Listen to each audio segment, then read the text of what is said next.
Good day, investors.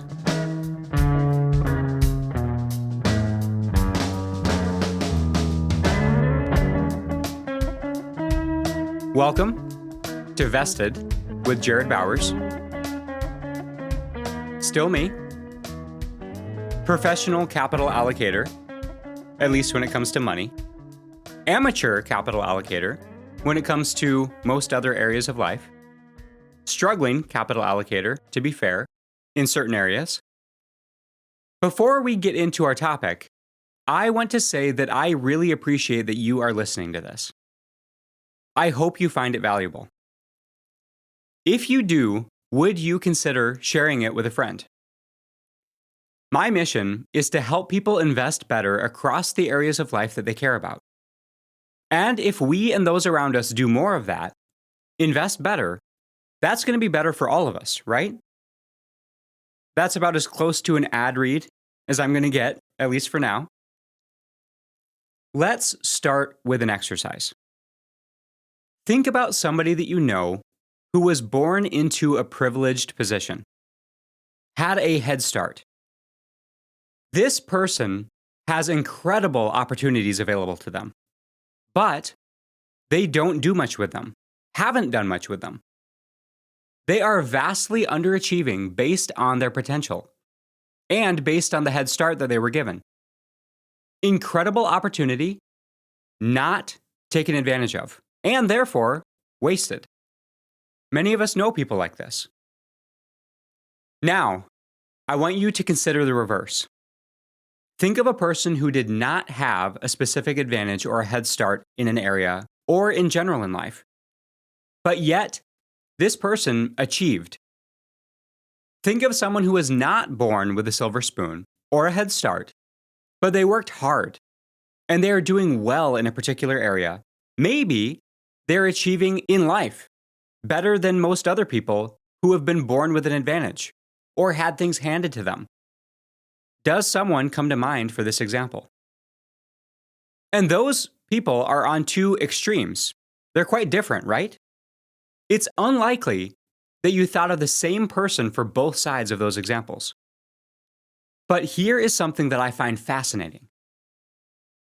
Based on human nature, most of us think about someone else or other people in general when we're talking about that first category, the underachievers, those who squander their opportunity or their advantages. But in my experience, and behavioral psychology suggests that this is true, in that second example, those overachievers, who we think of, or at least consider if it applies, is ourselves. Whereas most of us don't even consider whether we might be in that first category of underachievers. But we're happy to do that with the second one. There's nothing about what I described in this exercise that would instruct you to do such a thing. That's human nature. That's how we are built. But the reality is that we are all a blend of both of those people. If I set this thought exercise up to consider just ourselves, we should be able to come up with examples on both sides, where we are underachieving and where we are overachieving. Maybe overachieving on the money side, but underachieving in relationships. Maybe we're overachieving in our health, but we are underachieving in our career. Yes, we are a blend of both of those people. Not entirely one or the other, probably leaning more in one direction than the other. Very rarely perfectly down the middle. We are all some version of both the overachiever and the underachiever, depending on where you put the lens, what area of life you consider. We're all swimming upstream against the current in other areas. We are all swimming upstream against the current in certain areas, but we're still making progress in spite of that. We have all overcome difficulties that we weren't handed solutions to. And yet, at the same time, we all have opportunities and advantages in some areas that we are not progressing in. I can confidently say that we are all wasting opportunity and advantages that are clearly available to us. I know I am. Yeah, I'm doing well in a number of areas, but I am a waster of opportunity in many others. And I started off with this exercise because something I hear quite frequently from people who are struggling is that they just don't have opportunities available to them. They don't have good options to choose from. And if they did, they would be succeeding, for sure. They would be crushing it. I'm sure that they have disadvantages that they're facing. But if they were so limited in opportunities, and that was what was really holding them back, they would be investing heavily, aggressively, in any opportunity that they had. Even the small ones, even the mediocre ones. But the ones who complain about a lack of opportunity usually aren't investing in much of anything. If opportunity was the most limiting thing, investment would still be happening on some level, even in the absence of great opportunity. You'd see evidence of investment somewhere. Because that makes it even more important that our resources are invested in any chance that we get, in any opportunity that we have. And for those of us who live in the first world and listen to podcasts, just knowing those two things about you, it is rare that the issue is that we don't have enough opportunity available. When you consider what much of the world has to do just to have access to opportunity that we have surrounding us, that should shift our perspective. People leaving their countries, leaving their families, risking their lives for opportunity.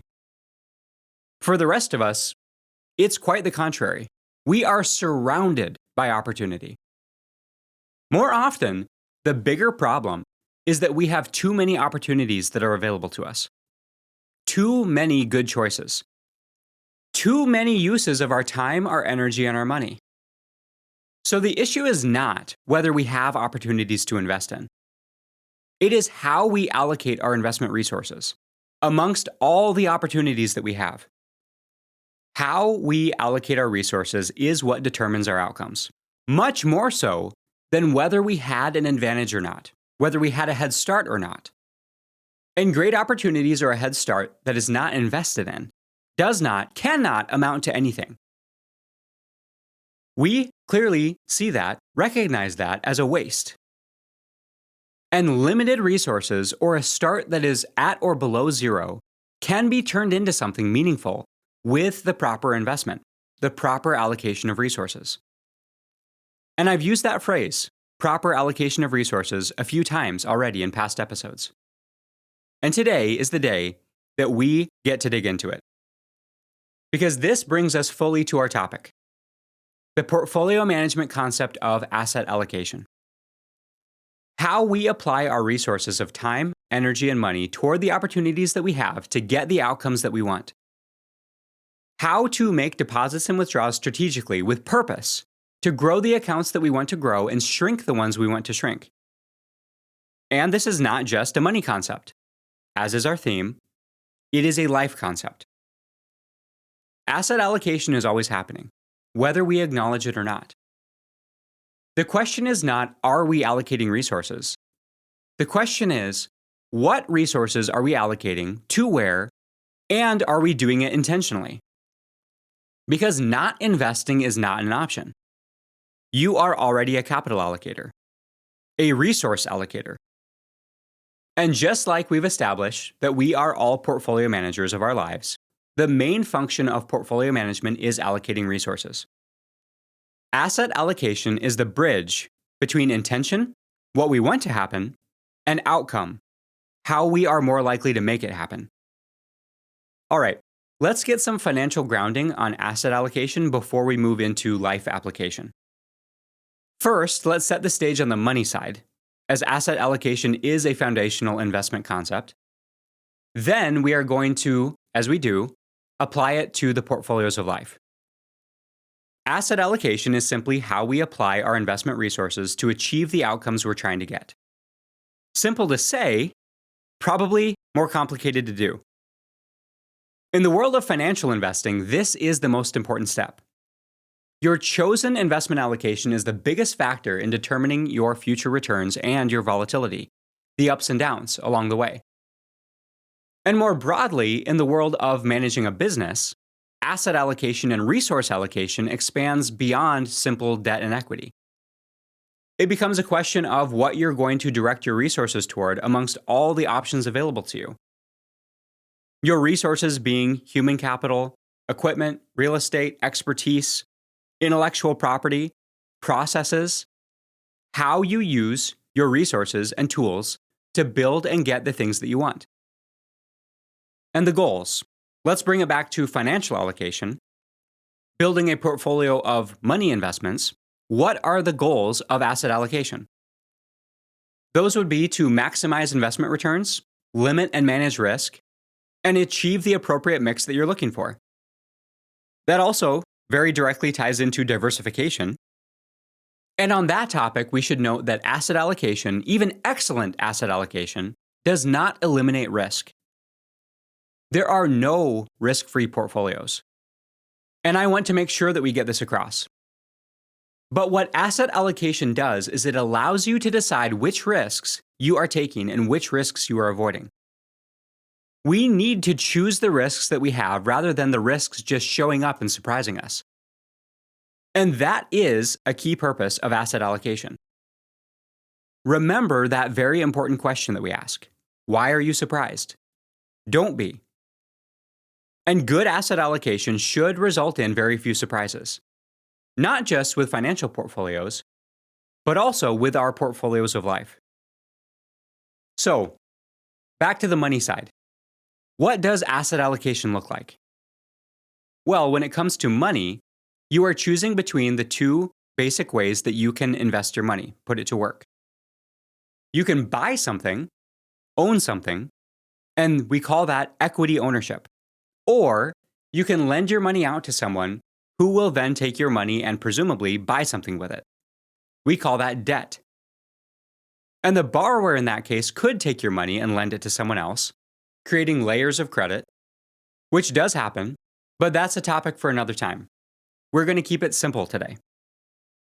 And I'll note that lending your money out is technically still owning something. You own the promise that you will be paid back by the person who is borrowing from you. But you yourself didn't buy something with it. You didn't buy something with your money as you did with equity ownership. With debt, you lent it out so that someone else can buy something with it. And this is important to know as it relates to financial investing. I want to make it clear that debt and equity are the only two ways that we can put our money to work, owning something or lending our money out. It is pretty simple in that regard. Hearing me say that money investing is simple might be surprising, because financial investing can seem really complex. There are all sorts of different financial products out there that you can invest in. Looking at the investment landscape, it can appear that there are layers upon layers of complexity and different ways that you can invest your money. And to be fair, that's true. There are stocks and bonds on the simple end. Then one layer deeper, you have mutual funds and ETFs, which are mostly collections of stocks and bonds that you can buy. Then you have real estate, hedge funds, private equity. Then you can get into commodities, currencies, things like that on the even more flavorful side of investment products that exist on the investing menu. You have things like options, cryptocurrency, NFTs, things that are on the very flavorful and highly speculative side of investment products in the market. I can and likely will share my stance on many of those at some point.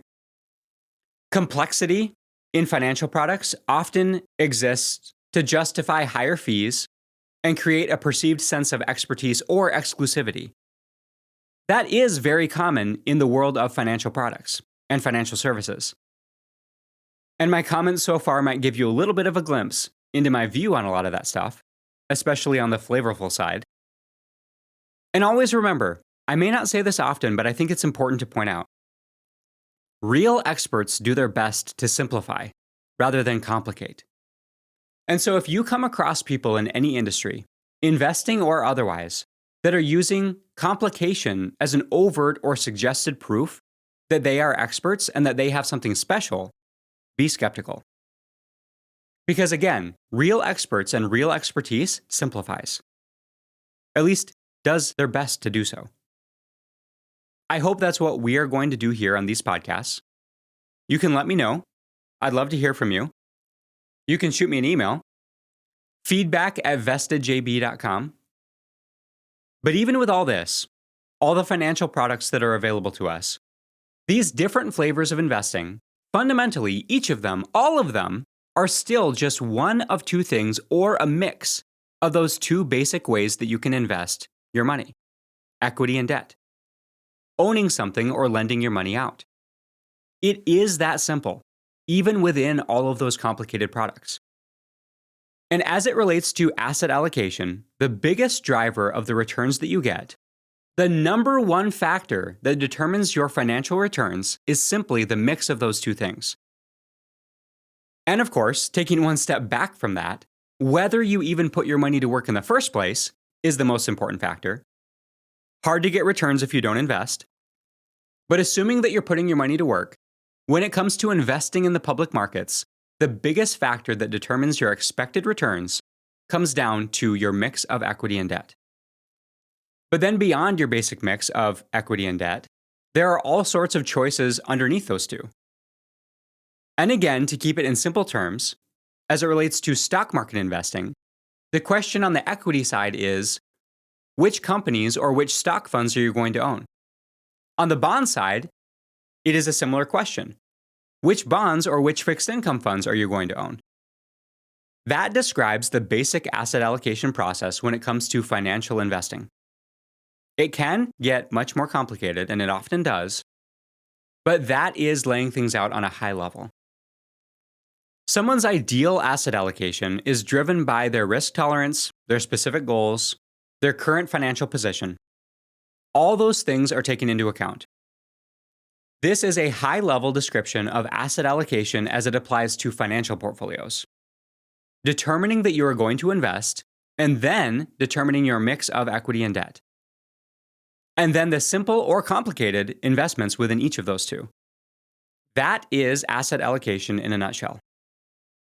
Now that we have set the stage on the money side, let's talk about asset allocation as applied to life. Because what is asset allocation fundamentally? Well, you might be saying to yourself, we already covered that. But let's look at it from a different angle.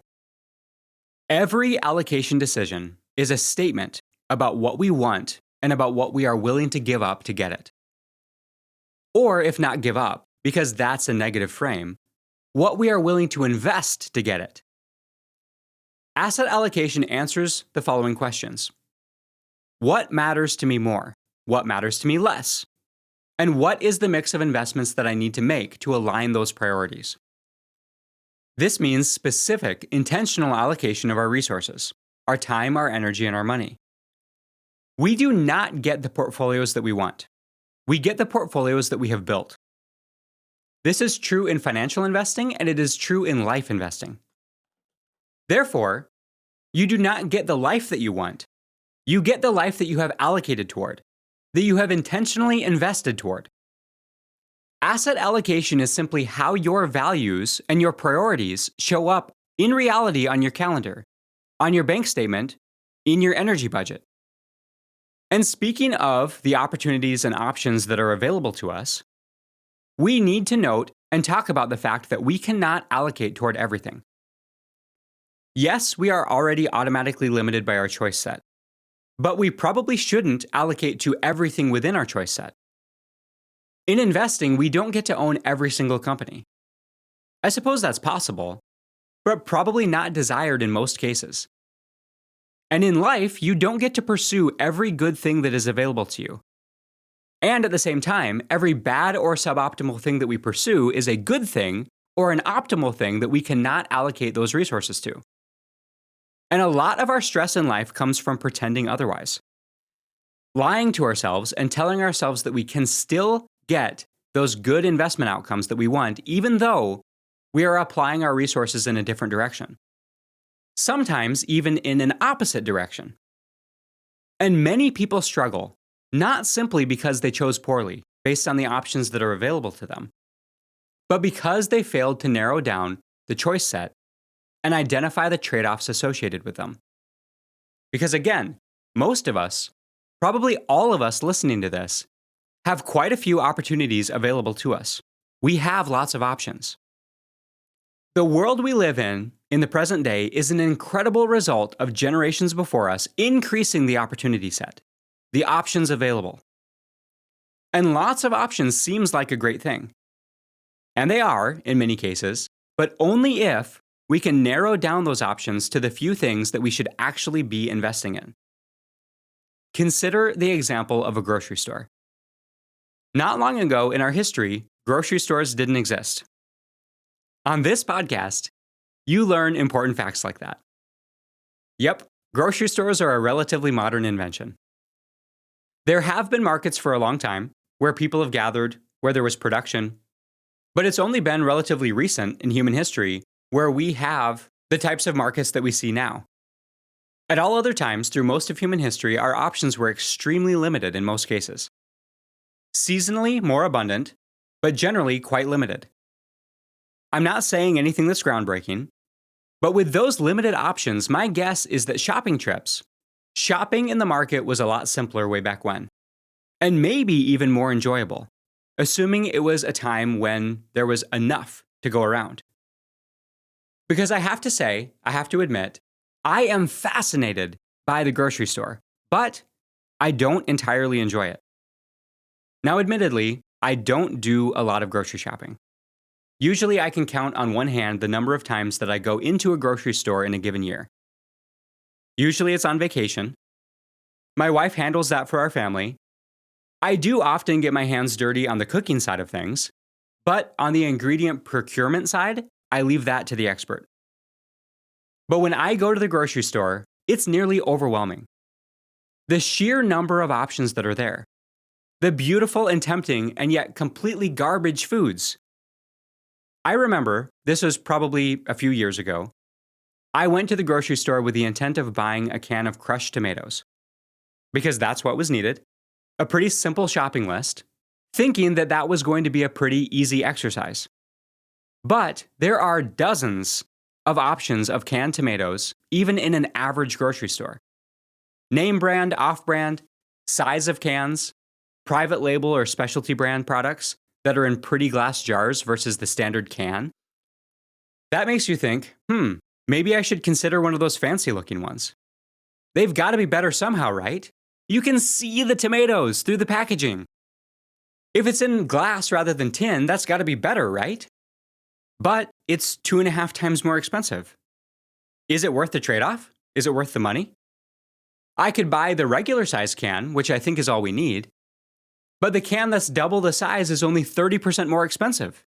Shouldn't I buy the can that's twice as big but only 30% more in cost? Wouldn't that be a bad investment if I bought the smaller can for the higher price per ounce? Or what about this? I only need one can for the recipe, but I noticed that they don't expire for what appears to be 50 years. So shouldn't I buy a few extra cans to stock up? It is a lot more complicated than it should be, because of the incredible choices. And that's just one simple product, where even just 50 years ago in the grocery store, you had one, maybe two options for crushed tomatoes. You might have had 0 options for crushed tomatoes and you had to crush them yourself. And 50 or 100 years before that, your only option was crushing your own tomatoes when they were in season. Probably that you picked from your own garden. Maybe not as good of an option overall, but much more limited, much simpler.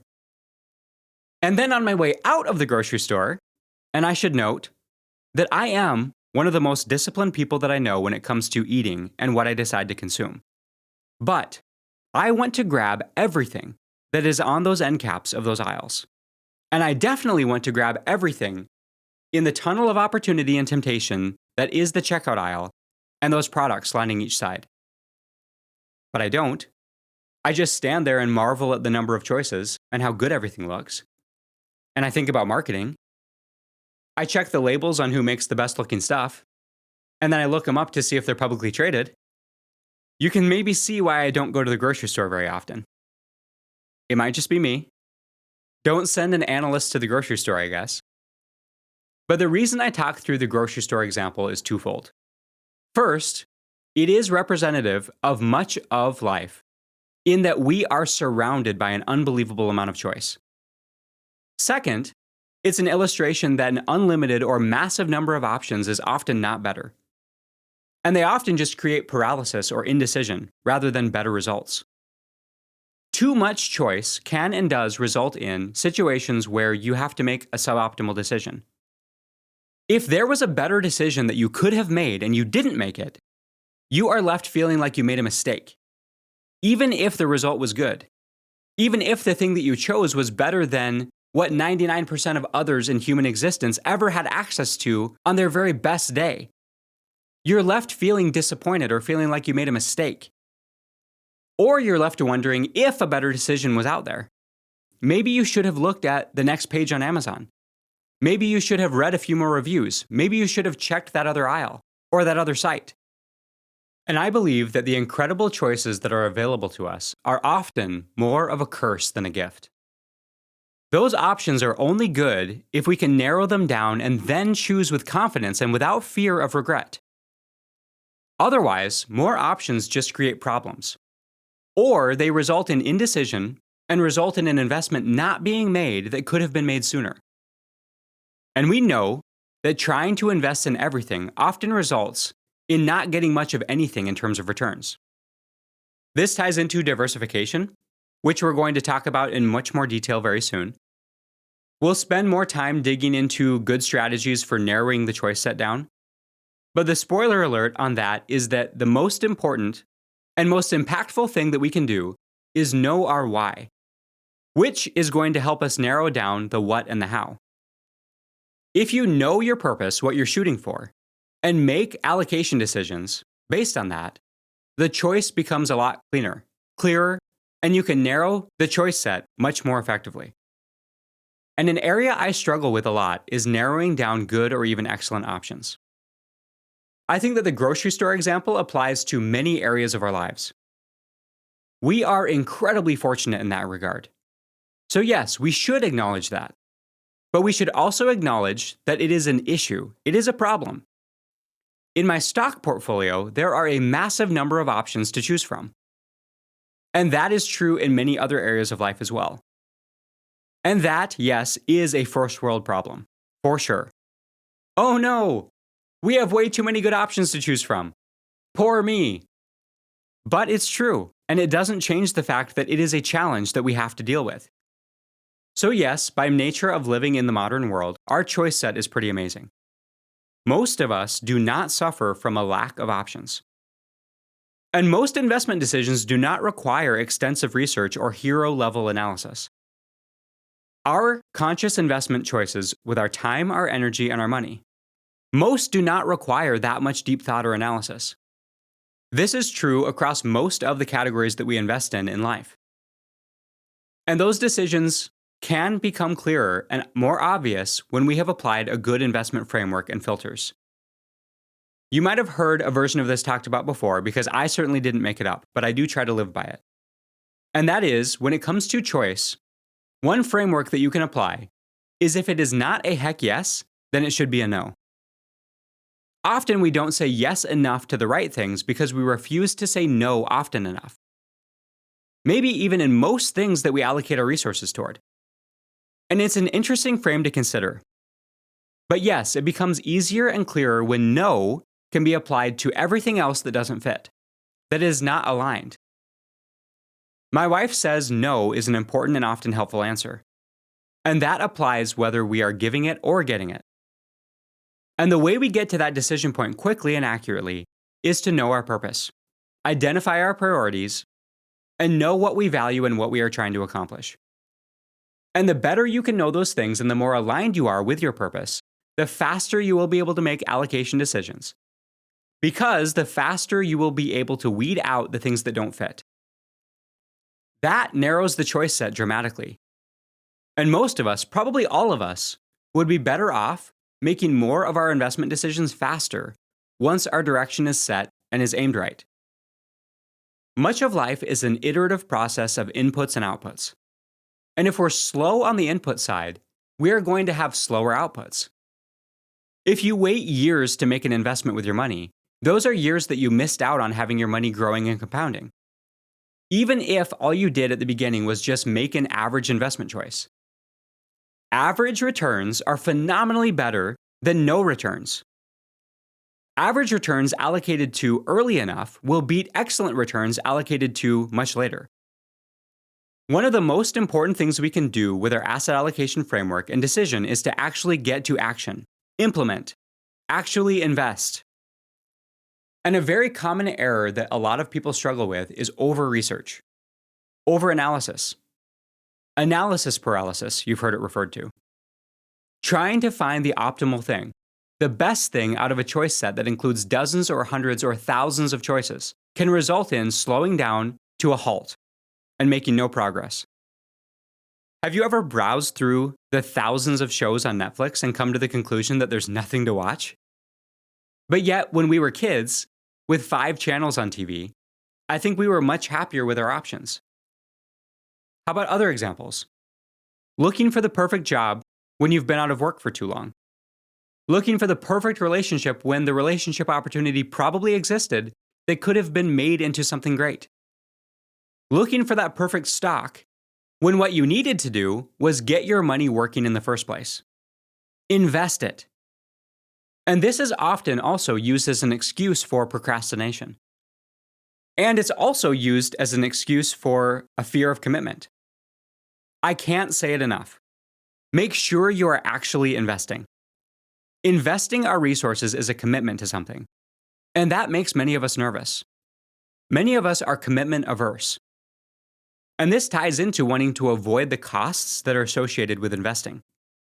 And wanting certainty where certainty doesn't exist, which is part of life, by the way. Because again, going back to what we were talking about earlier, asset allocation does not eliminate risk. It chooses the risks that we are willing to take. But we need to keep in mind, resources that are uninvested are effectively wasted. And that is especially true when it comes to our time and our energy. Because you can set money aside for a very long period of time. Money doesn't have an expiration date in most cases. It does have termites that eat at it, and those termites are called inflation. If it remains uninvested, it does go down in value over time. Money has a degenerative disease. Cash, I should say, has a degenerative disease. It's just slow and it takes a while for it to lose significant value. So don't get tricked into thinking that money can just sit there forever without consequence. Inflation is a real cost. But we especially understand this to be true when it comes to our time and our energy. Calling back to our discussion on macros from episode 3, time and energy that is not invested is wasted. Our energy can be stored up to an extent, but if it isn't eventually invested, we lose out on it. We start to lose our capacity for it. We cannot store up energy forever without cap and then deploy it in the future. Any energy accumulated above our current capacity is effectively thrown away. And a key part of asset allocation is identifying the cost. Everything comes at a cost. When you allocate your resources to something, those resources are no longer available to be invested elsewhere. That is called opportunity cost, which is a quiet cost that in many cases people ignore. But remember, investing is a commitment. Committing resources, actually allocating your assets, removes them, at least for a time, from being available to be invested elsewhere. It's true for money, it's true for time, our energy, our attention. We can split those resources in multiple directions, or we can unlock them, free them up to be reallocated. But if they are currently allocated somewhere, they can't be allocated elsewhere without effort. And an example on the money side of things, I may have mentioned before that in my client portfolios, I own about 40 companies.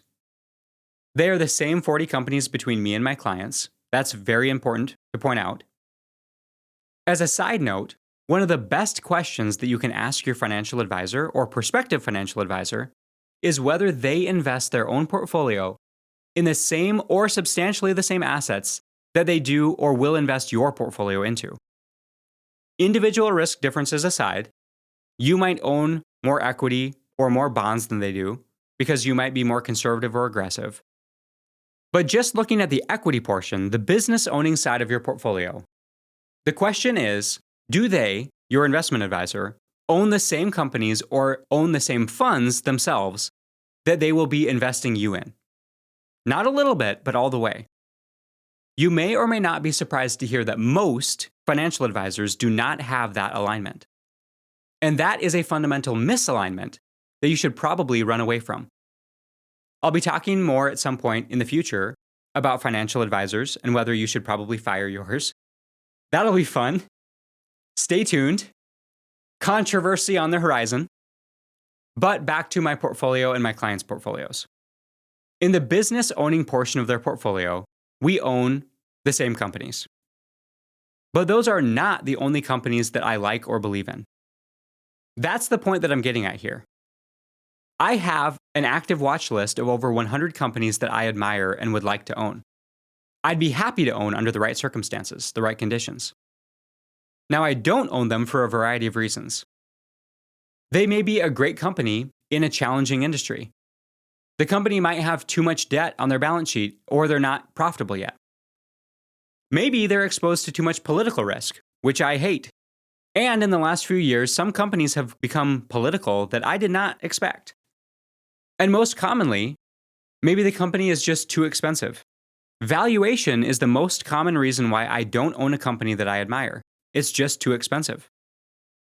The second most common reason I don't buy a company is that they're not profitable yet.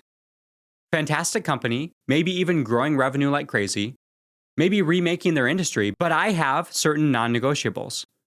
The company has to have positive cash flow or be on a very clear path to achieving positive cash flow in the very near future for me to be willing to invest in it for myself and my clients. And that is where opportunity cost comes in.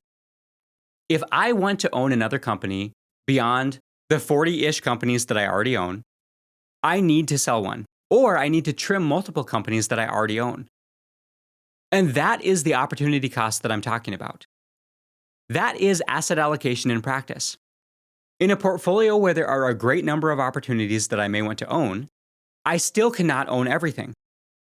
Most of the time, I make the decision to hold the companies that I currently have. That could be labeled as doing nothing. But doing nothing when it comes to asset allocation is still an active decision, and it should be seen as such. Keeping the same portfolio, let's say all year long, which has happened in the past in my portfolios, is an intentional allocation decision. It is saying, I want to own what I already have more than I want to own other things. Not selling something is just as much of a decision as buying something new. Every week or month or year that I leave money invested in a company, I look at that as an active buy decision. If I would not buy that company right now, why should I continue to own it? That's getting a little bit deeper into actual portfolio management practices, but I hope it illustrates a point when it comes to asset allocation. Getting back to life application, most people say yes to things emotionally and refuse to say no to things explicitly. They overcommit. They spread their resources too thin. And that mismatch often creates overextension or overinvestment in poorly performing assets, or else underinvestment in areas of high impact, where they should be concentrating their investments. Instead, they spread it out and often without intention. We are always investing our resources, but it is a lack of specific and focused investment for a purpose that translates into mediocre returns. And that is the point that I want to emphasize as it relates to opportunity cost. The poor mindset avoids saying no. The poor mindset wants to act as though opportunity costs don't exist, that trade-offs don't exist. Whereas those who are cultivating a wealthy mindset say no to the things that are not clearly a heck yes. And they say yes more clearly, more firmly, to those things that they should be allocating their resources to, those areas of high impact. Remember that we covered that in our series on poor versus wealthy mindset. Episodes 4, 5, and 6 if you want to go back and give those a listen. Trade-offs and opportunity costs are always part of it. Everything comes at a cost. There is no free lunch. And this is not a pessimistic statement. It should be an empowering statement because if it is acknowledged and then accounted for, it is a powerful driver of returns. Understanding that the trade-offs that we face have to be accounted for in every area of our lives. Trade-offs are part of life. I cannot have perfect stability and maximum growth. I can't have a portfolio of cash that doesn't go up and down and a portfolio that is going to be worth a whole lot more decades from now. And that's on the financial side and on the life side of things. I can't have everything that I want to eat and have the physique that I want. I can't eat a bunch of trash food every night and have abs. I cannot optimize every account simultaneously, every investment account of life. Some things should be focused on, whereas some things should be put on the back burner or ignored completely, sold off from the portfolio. We can't be fully available everywhere. There are a lot of people that need us, that want our attention. But we have to focus our attention and allocate it carefully. It's a trade-off. And there are a lot of opportunities that we give up, that we have to give up. Again, first world problem, but it is for real. We cannot keep all options open forever. We have to close doors at some point. We have to walk through doors intentionally at some point. Refusing to acknowledge trade-offs when it comes to asset allocation does not remove them. Refusing to acknowledge trade-offs or act like they don't exist actually makes them more dangerous. Now, I don't just like to frame everything negatively. So let's reframe to positive statements to close out this discussion on trade-offs. And that would be along the lines of, I can get the outcomes that I intentionally allocate my resources toward. I can achieve the results I see other people getting if I apply a level of effort consistently for long enough. I can properly frame what I'm giving up as an intentional investment that makes it about the positive purpose rather than the negative sacrifice. What I am investing toward versus what I don't get to have or what I don't get to spend right now. And the limited resource reality is quite a constraint. There's only so much to go around. There's only so much time, energy, and money to go around. And we have to let go of the idea that we can make perfect allocation decisions. There's only so much that we can know. There's only so much information that we have access to. There's only so much uncertainty that we can remove before we have to make a decision. And if we wait until all information is known and all uncertainty is removed, we will never invest. We will never make the purchase decision, and we will never progress. We'll never get returns. Progress requires acting without complete information. And it requires trade-offs. And we have to choose those trade-offs intentionally and face them in reality. Not pretend that they don't exist. Because we can't do everything. And I don't think that we want to. Because if we did everything, just like if we invested our money across everything, that is a recipe for mediocre results. At least with money investing, you get to benefit from owning successful companies quite easily just by owning everything. In life, it doesn't quite work that way. An over-diversified, widely distributed portfolio in life often doesn't even get us average results because we don't have enough invested anywhere for it to be impactful. And we've established already that you do not want average when it comes to most areas of life. The flip side, the trade-off, is that concentration, narrowing your focus, results in more volatility and risk. And that might be exactly what you need to get returns. That might be the right thing to do. But it also needs to be approached and invested in with that understanding firmly in mind. Concentration is not a bad thing, just like diversification is not always a good thing. But either one of them in an extreme can result in outcomes that we didn't intend, that we didn't want, or that can hold us back. We will be talking about diversification more specifically. We'll have an upcoming episode that dives deeper into that topic. And we'll talk about how we can use it to our advantage. Let's talk about how to apply this. We want to get to the impactful part, making the investment decision and then allocating resources, which means we need to narrow down our choice set. Because, as we talked about, we probably have too many options. One of the most powerful things we can do is remove the number of choices. So with this exercise, here's what I'm asking you to do. Ask yourself two questions. What am I trying to accomplish? And what choices do I have in front of me that do not help me in that direction? Then, remove those options. At least for some of them, you can make the decision that those are no longer options. Saying no. And that is what makes this simple exercise powerful. If we remove from our option set the things that do not help us achieve what we are shooting for, it doesn't matter what we choose from what's left. Because those will be the options that are more aligned with our goals.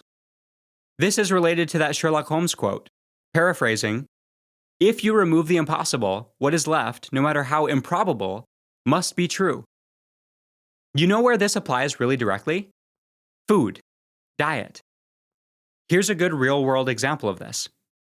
If you want to eat better, do you know the only thing you have to do to accomplish that, at least at home? Remove the garbage. Remove the bad choices. If all you have are better choices, you've won. You can still overeat on wholesome, nutritious food, but good luck overeating on lean meat, whole grains, fruit, and veggies. Remove the bad options. Okay, that was a quick exercise, at least to talk through. So let's do another. Most of us have decisions that we are ruminating on. Too much. We should have made the decision already, but we are dragging our feet. We're looking for more information or some sort of confirmation. Should I say yes or no? Do I make that purchase? Should I make the phone call? Do I really like that color? So here is the next exercise. If you can honestly say that you are at least 80% known on the analysis, make the decision, and then make the investment. Allocate your resources. Stop trying to gather more information. Be honest about when you have enough information that the decision probably won't change. Avoid analysis paralysis. So much of the returns we miss out on in life is because we delayed or never made the investment. So you officially have my permission to stop ruminating, stop second guessing, and pull the trigger. And you know if you're shooting from the hip. Don't do that. But if you've gathered the information that you need, and you can honestly say, more information probably won't change the decision, then make the decision and then make the investment. We'll be talking more about this in our upcoming episode on financial security. I think coming up next. I'll have to talk to the scheduling board on that one to be sure. But as we conclude this current topic on asset allocation, I want to make clear that it is not about being perfect. Perfection is not the goal. Asset allocation is always about trade-offs. It often requires sacrifice, but properly framed and aligned, it is an investment. Asset allocation is not about removing all risk. It is about choosing the risk that we are willing to take. Asset allocation is not being stuck in an endless research loop where we are trying to find optimal. It is about actually putting our resources to work, allocating them intentionally. Asset allocation is about alignment. And the better aligned your allocations are with your purpose, the clearer your decisions become, the less regret that you experience, and the faster you put your resources to work and therefore get the compounding results in the direction that you're targeting. We do not need perfect choices. We need consistent, well-defined, aligned allocation. Much of life is a matching problem. It's about matching the proper or necessary inputs with the desired outputs. It's about matching the proper solution with the proper problem. Matching the proper investment with the proper opportunity. That is true in all areas of life. Relationships, money, career, fitness, the food we consume, they are all matching problems. But again, trying to not do this in a negative frame, we should instead frame them as matching opportunities. Call back to the beginning of our discussion today. That overachieving person you thought of in that exercise at the beginning of this episode, maybe that was you that you were thinking of, has figured out how to solve some very important matching problems. Maybe not all of them, but enough of them well enough to matter. And on the other side, human nature points us toward considering other people as it relates to wasted opportunity, underachievement, based on their potential or their head start, or the opportunities that are available right in front of them. Just as human nature points us to considering ourselves when it comes to overcoming adversity, achieving even where we didn't have a head start, or where we had to fight a headwind. But again, keep in mind, we are each both of those people. If we feel we are extremely limited in opportunity, then asset allocation becomes even more important, and an exercise that we have to do intentionally and get right. But I suspect that most of us primarily fall in the category of having opportunities all around us, whether we want to recognize that or not. Probably too many opportunities. Aligning our purpose understanding your why, so that you can narrow your choice set and really nail the what and the how, is asset allocation at its core. And one final bit of advice: be especially careful where you allocate your attention to. Attention is a powerful combination of time and energy. And if someone or something can get your attention, they can much more easily get your money. More to dig into on that, but another time. Okay, thank you for investing in yourself and in those around you. I will talk to you next time.